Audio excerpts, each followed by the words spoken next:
할렐루야. 우리 좌우에 계시는 성도님들과 인사하겠습니다. 말씀 위에 섭시다. 이렇게 인사하겠습니다. 네. 오늘 금요기도에 오신 성도 여러분 참 잘 오셨습니다. 오늘 말씀 가운데 우리가 계속해서 믿음과 우리의 삶에 대해서 말씀을 살펴보는 중에 있습니다.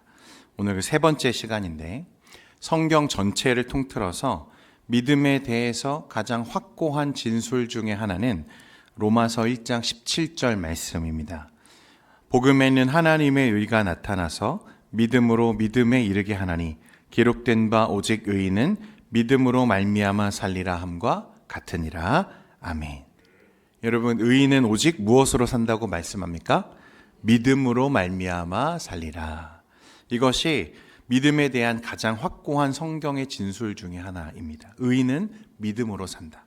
세상과 모든 종교들, 이 종교에는 우리가 의롭게 되는 길에 대해서 말할 때 우리가 의롭게 되는 길이 우리의 행위와 우리의 공로에 달려 있다고 대부분 그렇게 말합니다.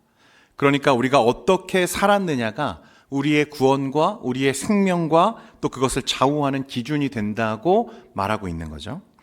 여러분, 사실 교회도 한때는 그렇게 말하던 때가 있었습니다. 가장 교회가 흥했던 이 중세시대, 로마 카톨릭은 그러나 가장 영적으로 어두웠던 그 시대에는 교회가 우리의 행위가 우리를 구원할 수 있다고 가르치던 시대가 있죠. 그래서 그 증거가 뭐냐면 이 면죄부입니다. 면죄부. 여러분이 면죄부가 뭔지 아시죠? 교회가 발행한 공적인 인증서와 같은 거예요. 이 사람은 죄가 없다, 죄가 사해졌다라고 하는 인증서를 교회가 교회의 이름으로 발행하던 시기가 있었다는 것입니다. 그러니까 로마 카톨릭 교회는 죄를 사하는 권세가 사제 혹은 교회에 있다고 말하면서 그 사람이 지은 죄를 모두 해결해야만, 그러니까 그 행위가 온전하고 의로운 자만이 하나님 나라에, 하늘 나라에 들어갈 수 있다고 가르쳐 왔다는 거예요. 그런데 당시 카톨릭 사제였던 이 마틴 루터가 로마서 1장 17절 말씀을 통해서 우리의 구원은 행위에 달려있는 것이 아니구나. 오직 의인은 무엇으로 산다고요? 믿음으로 사는 것이구나. 여러분, 이 말씀을 깨닫고 나서 비텐베르그 성당 외벽에 95개조의 반박문을 붙이면서 종교개혁의 불씨가 당겨지죠. 그래서 그 이후에 이 종교개혁자들의 신앙을 따르는 교회와 개신교회들은 우리의 행위가 우리를 구원하는 것이 아니라 우리의 믿음이 우리를 구원한다고 하는 이 진리를 교회의 가장 중요한 핵심 진리로 우리가 믿고 지금 따르고 있는 것입니다. 여러분, 다시 말하지만 하나님은 우리의 행위와 우리의 공로를 우리의 구원과 생명으로 삼지 않으시고 하나님은 우리의 믿음을 의로 여기시고 그 믿음을 통해 우리를 전혀 새로운 사람으로 세우신다고 말씀하고 계십니다. 자, 그러면 여러분, 우리가 이제 이렇게 질문할 수 있어야겠죠. 그러면 믿음으로 산다는 것은 과연 무엇인가 하는 것입니다. 어떻게 사는 것이 과연 믿음으로 사는 것일까 하는 거죠. 오직 의인은 믿음으로 말미암아 살리라 하셨는데 믿음으로 산다는 건 도대체 무엇입니까? 라는 거예요. 믿음은 단순히 하나님을 내가 믿습니다 라고 고백하는 그게 전부가 아니죠. 믿음은 종교적 감정의 동요나 순간적으로 일어났던 우리의 어떤 뜨거운 그런 체험들을 말하는 것이 아닙니다. 성경이 말하는 믿음은 삶 전체의 방향과 기준을 변화시키는 존재적인 전환을 우리에게 말하는 거예요. 우리가 지난주에도 말씀을 살펴봤지만 그래서 믿음은 그 본질 자체가 무엇입니까? 나는 죽고 누구로 사는 것이죠? 예수로 사는 것을 말하는 거예요. 갈라디아서 2장 20절에 내가 그리스도와 함께 십자가에 못 박혔나니. 그러니까 우리의 옛사람, 지금까지 내가 살아왔던 나를 형성해왔던 나의 모든 삶과 내가 결별하게 됨을 믿음이 전제하고 있다는 것을 말하는 거예요. 내가 예수를 믿는 순간에 그 예수의 십자가와 함께 내 옛사람은 죽고 예수로 함께 사는 새 사람이, 새 인생이, 새 생명이 시작되게 되는 것을 말하는 것입니다. 그래서 나 중심으로 살던 사람이 이제는 누구의 중심으로 살기 시작합니까? 그리스도 중심으로 살기 시작하고 나 때문에 살고 나를 위하여 살고 오직 나만 알던 그 사람이 이제는 그리스도를 위해 살고 그리스도 때문에 살고 그리스도만 아는 자가 되는 것이 바로 믿음이라는 것입니다. 이 변화는 단순히 성격이 좀 밝아지거나 태도가 좋아지는 조금 변하는 그런 수준이 아니라 믿음은 우리 삶의 주인을 완전히 바꾸는 것을 말하는 거예요. 이전에는 내가 나의 삶을 결정하고 주도해 왔지만 이제는 하나님께서 말씀을 통해 나를 결정하시도록 나를 내어드리는 삶이 바로 믿음의 삶이라는 것입니다. 그러면 이제 우리가 또 한 걸음 더 나아가야 하는 것은 무엇이냐면 도대체 우리가 의지하고 붙잡아야 하는 그 하나님의 뜻은 과연 무엇인가 하는 것입니다. 믿음이라고 하는 것이 내가 아니라 그리스도로 사는 것이고 하나님께 내 삶을 맡기는 것이라면 도대체 내가 의지하고 붙들어야 하는 하나님의 뜻은 어떻게 알 수 있고 하나님의 뜻이 무엇인지를 우리가 알아야 된다는 거예요. 우리가 순종해야 할 하나님의 뜻은 무엇입니까? 어떻게 하나님의 뜻을 알 수 있죠?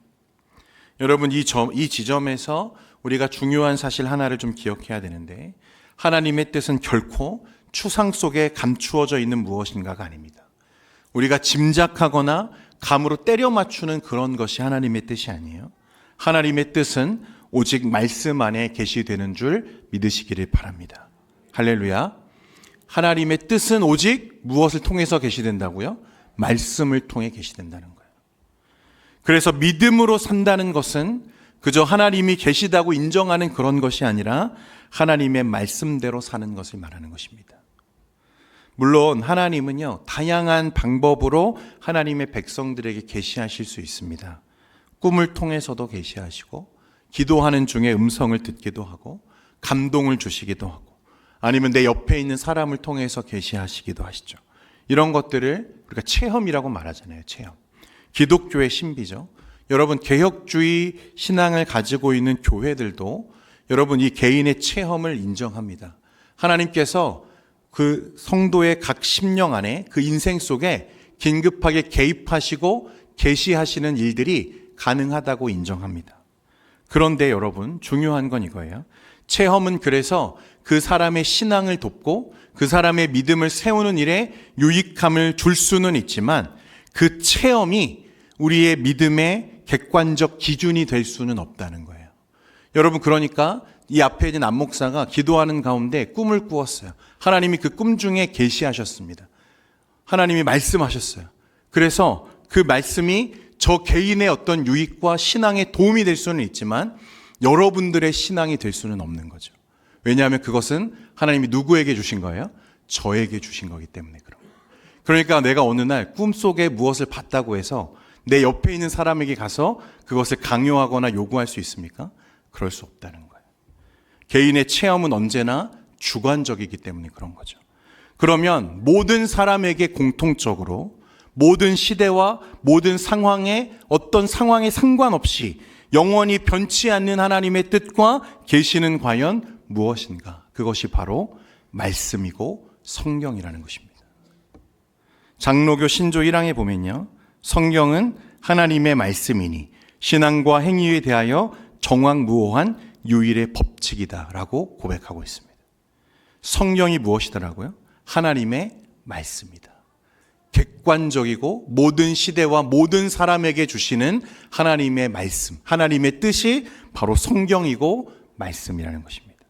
디모데후서 3장 16절에 이 성경이 무엇이라고 말씀합니까? 같이 읽겠습니다. 시작.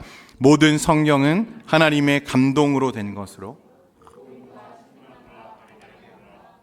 교육하기에 유익하니. 아멘. 여러분 일전에 우리가 이 감동이 무엇인지 얘기했죠. 하나님의 숨결로 된 것이라 그랬어요. 하나님이 성경을 기록하실 때 하나님의 생명의 숨결을 그 말씀 안에 담으셨다고 말씀하는 거예요. 그러므로 여러분 말씀에 뿌리 내리지 않는 믿음은 존재할 수가 없습니다. 말씀 없는 신앙은 여러분 뿌리 없는 나무를 말하는 것과 똑같은 거예요. 사람들이 제일 많이 착각하고 실수하는 부분 중에 하나가 뭐냐면 하나님의 뜻을 말씀에서 찾지 않고 지레 짐작하기를 선하게 살면 되는 것 아니야? 선한 일을 많이 하면 그게 하나님의 뜻 아니야?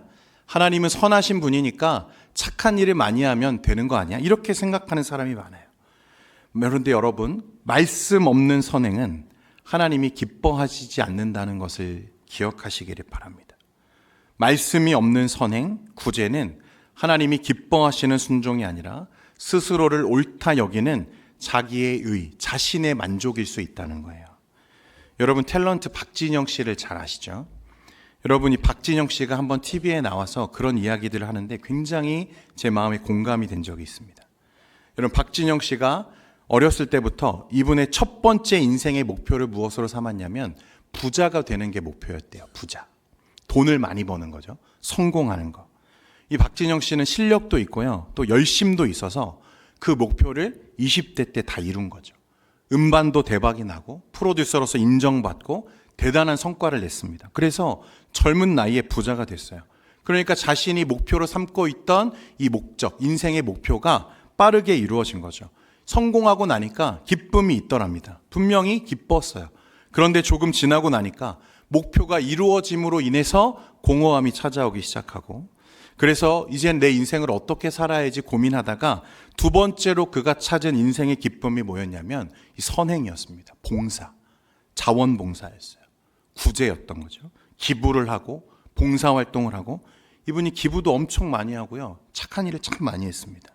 그런데 그때 그가 무엇을 알았냐면 내가 부자가 되었을 때 느꼈던 기쁨이 1이었다면 내가 봉사할 때 느끼는 기쁨은 10 이상이었다는 거예요. 10배나 더 컸다는 것입니다.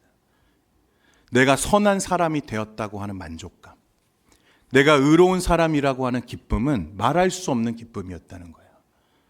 그런데 그것도 영원하지는 않더라. 그게 박진영 씨의 고백이었습니다. 여러분, 하나님 없는 봉사와 구제는 자기의 의와 만족을 위한 하나의 공허한 목표일 수 있는 거죠. 그러니까 선행조차도 우리는 무엇으로 이용할 수 있습니까? 나의 만족과 나의 의, 나의 기쁨으로 사용할 수 있다는 거예요. 그래서 오직 의인은 믿음으로 말미암아 살리라. 그러니까 믿음으로 산다는 것은 오직 하나님의 말씀에 뿌리 내린 삶을 말하는 것입니다. 그냥 선하게 사는 것이 믿음의 삶이 아니라는 거예요. 여러분, 오늘날 그런데 이 시대를, 우리 교회를, 저와 여러분의 삶을 한번 점검해 보십시오. 여러분, 우리는 정말로 말씀에 뿌리 내린 삶을 살고 있습니까? 여러분, 하나님 말씀대로 살고 계십니까? 2023년에 한 기관에서요, 한국 교회, 이 개신교회 교인들의 성경 읽기 생활에 대해서 조사한 적이 있습니다. 이 표본이 꽤 많았던 아주 신뢰할 만한 데이터에 의하면 일주일에 성경을 단 한 번도 펴보지 않은, 그야말로 성경을 집안 장식용으로 사용하는 성도가 47%라는 거예요. 여기 중에도 여러분 계시죠? 네. 주중에 성경을 한 번도 펴보지 않으시는. 요즘에는 그래도 우리가 이 31일 묵상 이후에 꾸준히 말씀 읽는 분들이 늘어나고 있어서 감사합니다. 그러면 나머지 53%는 제대로 성경을 읽고 있느냐? 그럼 그것도 아니에요. 단 6%만이 꾸준히 성경을 읽고 묵상을 하고 있다고 답을 했습니다. 6%예요. 여러분, 이거를요, 종교개혁자들이 들었으면요, 무덤을 박차고 일어날 일입니다. 여러분, 성경을 성도들에게 돌려주기 위해서, 성경을 번역하기 위해서 화형대에 걸어 들어갔던 믿음의 선배들이 있는데, 개혁주의 신앙을 따르는 교회와 성도들이 말씀을 안 읽어요. 묵상을 안 해요. 자기 신앙과 자기의 고집대로 신앙생활을 한 사람들이 93%가 넘는다는 거예요. 놀랍지 않습니까, 여러분?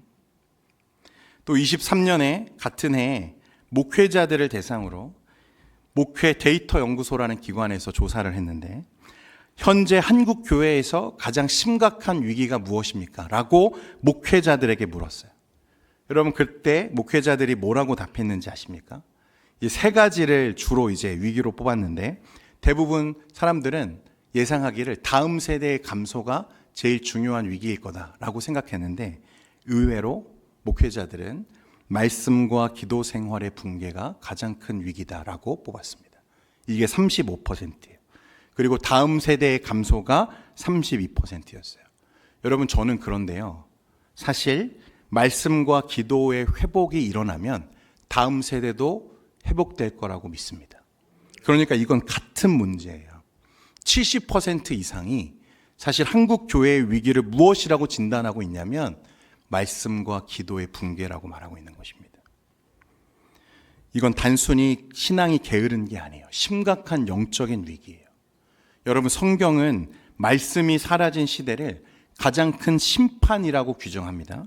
아모스 8장 11절에 보면요, 이런 말씀이 있어요. 우리 같이 한번 읽겠습니다. 같이 읽습니다. 시작. 주 여호와의 말씀이니라. 보라, 날이 이를지라 내가 기근을 땅에 보내리니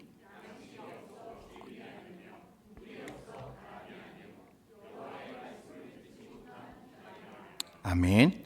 하나님이 기근을 땅에 보내신다고 말씀하시는데 양식이 없어 주림이 아니고 물이 없어 가람이 아니고 무엇을 듣지 못한 하나님의 말씀을 듣지 못한 기갈이다. 또 호세아 4장 6절에 보면 내 백성이 지식이 없으므로 망하는도다. 내가 지식을 버렸으니 나도 너를 버려 내 제사장이 되지 못하게 할 것이요. 내가 내 하나님의 율법을 잊었으니 나도 내 자녀들을 잊어버리리라. 아멘. 여러분, 꼭 이 시대를 보고 있는 것 같지 않습니까? 여기서 지식은 말씀을 말하는 거예요.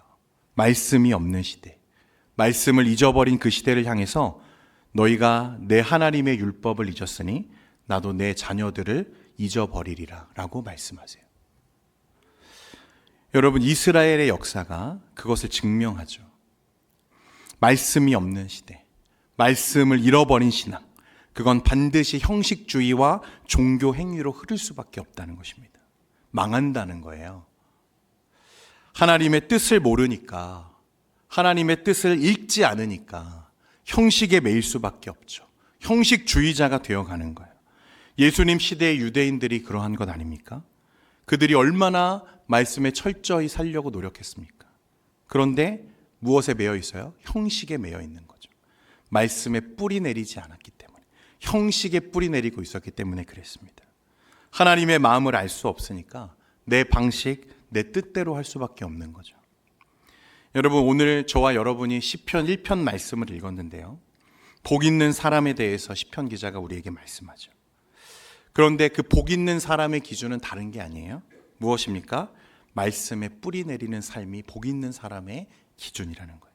오늘 1절에 보면 복 있는 사람은 악인들의 꾀를 따르지 아니하며 죄인들의 길에 서지 아니하며 오만한 자들의 자리에 앉지 아니하고 그랬습니다. 복 있는 사람의 그 상태를 부정문으로 이제 말하고 있는 거죠. 복 있는 사람은 악인의 꾀를 따르지 아니한다. 죄인의 길에 서지 않는다. 오만한 자의 자리에 앉지 않는다. 꾀, 길, 자리. 여러분, 이 세 표현은 우리의 삶의 자리를 형성하는 전인격적인 영역을 의미하는 표현들이에요. 꾀는 생각의 영역이죠. 길은 우리의 행동의 영역입니다. 자리는 정체성과 습관의 영역을 말하는 거예요. 우리 인생을 형성하는 모든 영역을 말하는 거죠. 마음과 생각은 행동으로 이어지고 우리의 행동들은 곧 우리의 삶의 정체성을 형성하는 것입니다. 그러니까 복 있는 사람은 그런 악한 자들의 생각, 행동, 자리에 서지 않는다고 말씀하는 거죠. 그래서 오직 복 있는 사람은 2절에 보면 오직 여호와의 율법을 즐거워하여 그의 율법을 주야로 묵상하는 도다. 아멘. 할렐루야. 오직 여호와의 율법을 즐거워하며 주야로 말씀을 묵상하는 사람, 그 사람이 복 있는 인생이고 하나님이 기뻐하시는 사람이라고 말씀하고 있죠. 여러분, 여기서 우리가 주목해야 되는 두 단어가 있어요.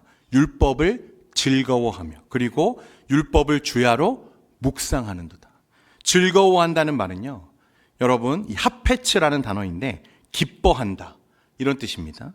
그런데 단순히 기뻐하는 게 아니라요, 훨씬 더 그 의미가 깊어요. 무엇이냐면 이 하페츠는 마음이 기울어진다, 이런 뜻입니다. 여러분, 사람들이 좋아하는 것이 생기면 자연스럽게 어떻게 되죠? 그것을 향해서 마음이 기울어지잖아요. 마음이 끌어당겨지잖아요. 저만 그렇습니까? 네.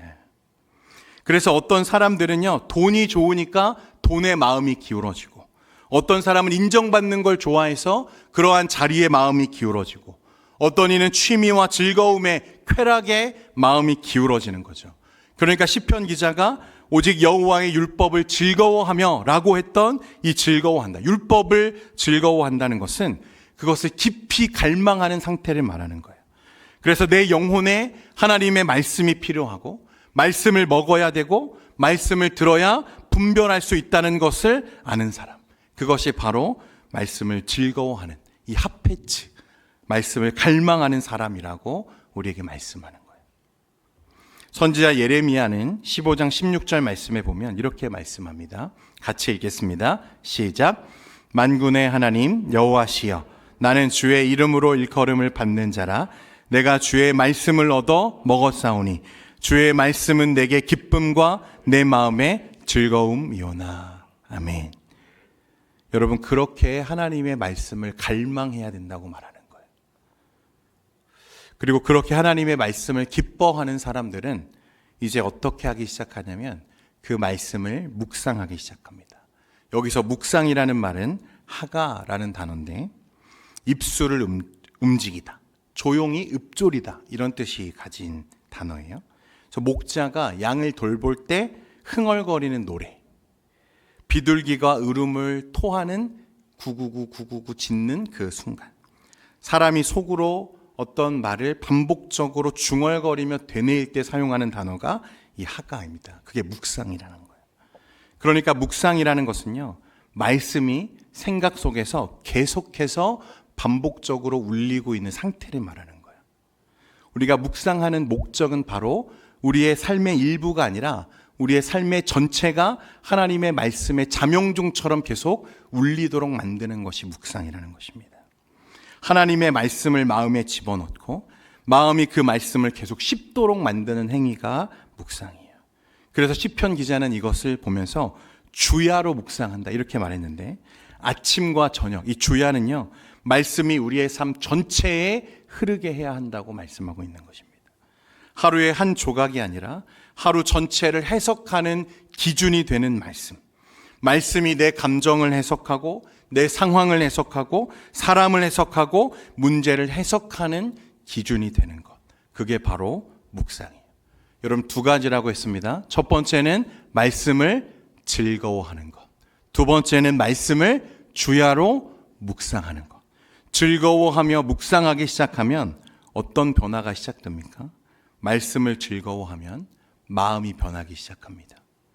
말씀을 묵상하면 생각이 변하기 시작해요. 또 생각이 변하면 우리의 결정이 달라지기 시작하죠. 결정이 변하면 삶이 변합니다. 삶이 변하면 그 자리에 열매가 맺는 줄 믿습니다.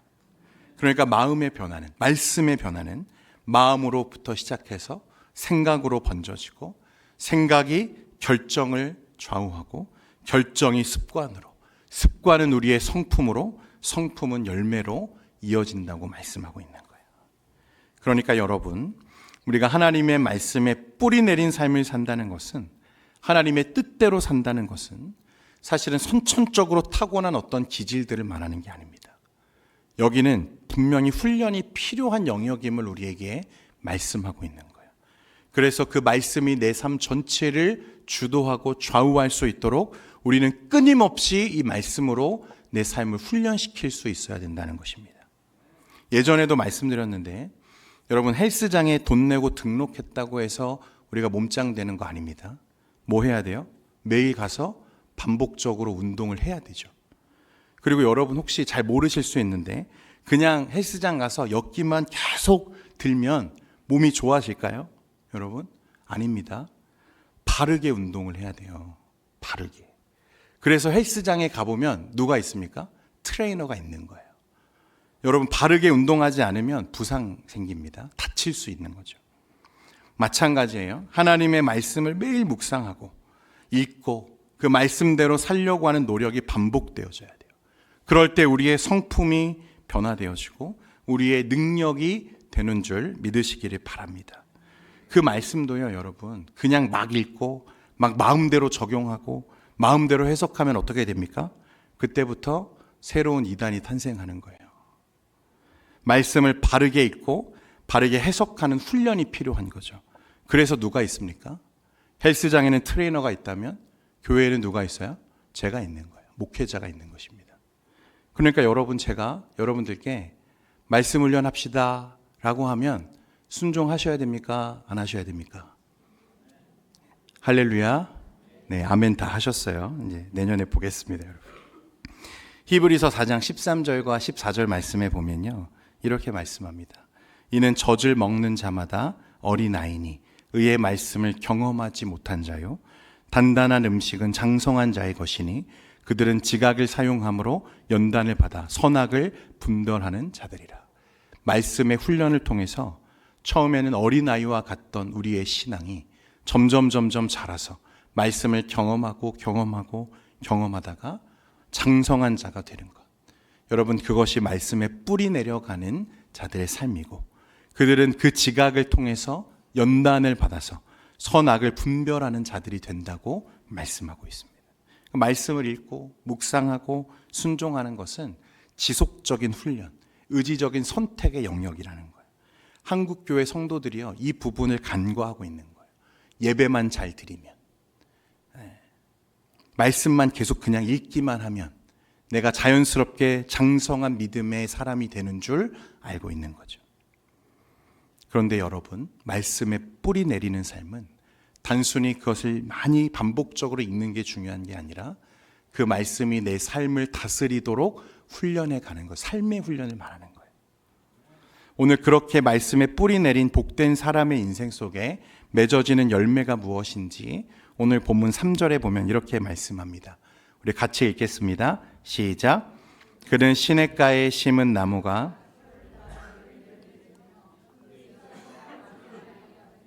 그가 하는 모든 일이 다 형통하리로다. 아멘. 여러분, 시냇가에 심은 나무를 한번 생각해 보십시오. 그가 시냇가에 심겨 있다는 것은 좀처럼 마르거나 죽지 않는다는 것을 뜻합니다. 왜 그렇습니까? 계속해서 생명을 공급받기 때문에 그런 거죠. 말씀에 뿌리 내린다고 하는 것은 하나님께서 우리에게 그 말씀을 통해 하나님의 생명을 계속 공급하신다는 약속입니다. 그리고 그래서 시냇가에 심은 나무는요, 철을 따라서 자연스럽게 이제 열매를 맺게 되죠. 말씀에 뿌리 내린 인생의 모습이 이와 같다는 거예요. 하나님은 계속해서 그 뿌리를 통해서 우리에게 생명을 공급하시고 그 뿌리를 통해 공급받은 생명의 능력으로 말미암아 우리의 삶이 열매 맺는 삶이 되게 하신다고 말씀하세요. 여러분, 여기서 맺어지는 열매는 무엇입니까? 생명의 열매예요. 생명의 열매. 말씀이 맺혀지는 거죠. 그러니까 말씀에 뿌리 내린 사람들의 그 인생을 통해서 하나님은 어떤 열매를 거두게 하시냐면 생명의 열쇠. 그러니까 말씀을 통해서 하나님의 뜻을 분별하고 그 말씀을 순종하고 실천해내는 사람들을 통해서 하나님은 생명을 살리시는 일들을 하신다는 거예요. 내 주변에 있는 사람들이 막 살아나야 돼요. 여러분, 내가 말씀을 그냥 보기만 하고 종교적인 형식의 나를 가두는 것이 아니라 그 말씀을 통해서 내 주변이 하나님의 나라로 변하는 것들을 경험해야 된다는 것입니다. 말씀을 따라 살면 그래서 생명이 열매 맺는 거예요. 여러분, 그러면 우리가 하나님의 부흥을 경험케 되는 줄 믿으시기를 바랍니다. 말씀에 뿌리 내린 교회, 말씀에 뿌리 내린 인생이 부흥하는 거예요. 생명의 열매를 맺는 거죠. 여러분, 그래서 오늘 저는 오늘 이렇게 기도했으면 좋겠습니다. 주님, 저를 말씀의 시냇가에 심어 주십시오. 제 뿌리를 말씀에 두게 하시고 주의 때에 열매 맺는 인생 되게 하여 주옵소서. 오늘 그렇게 우리 하나님 앞에서 다시금 우리의 마음을 세우는 은혜의 자리 되기를 소망합니다.